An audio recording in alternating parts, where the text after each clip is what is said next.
আমাদের দাবি একটাই, এই অটো গাড়িগুনা বন্ধ করা চাই। এই অটো গাড়ি লেখা কারেন্ট পাইতাছি না, আর অটো গাড়ি চালাবো প্রতিবন্ধীরা। ভালো মানুষ কিসের জন্য চালাইবে? আর চালায় পুরো ঢাকা শহর জাম লাগা হালায়। আমরা ভাড়া মারতে পারি না, এনে 100 টাকার ভাড়া 50 টাকা লয়ে জায়গা। আমরা একবারে চলতে পারি না, রিক্সা গুলা মাননীয় প্রধানমন্ত্রীর সাথে আমরা আবেদন করি যাতে রিক্সা উড়া দিতে পারে। আমাদের দাবি অটো বন্ধ হবে।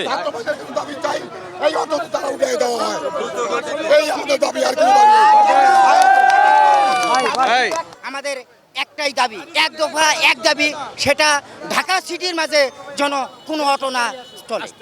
অটো বন্ধ হোক। কি জন্য? আপনাদের যখন ঝড় বৃষ্টি হয়, তুফান হয়, আপনাদের বাসার সামনে গলা পানি হয়, সেখানে অটোওয়ালারা আপনাদের কাঁধে করে আপনাদের পাশে পৌঁছা দেয়।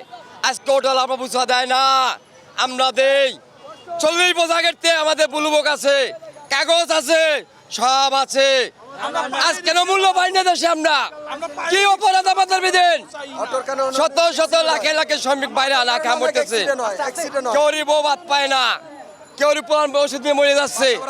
এই অটো আসা পরে বহুত লোক মারা গেছে, অ্যাক্সিডেন্ট মারা গেছে।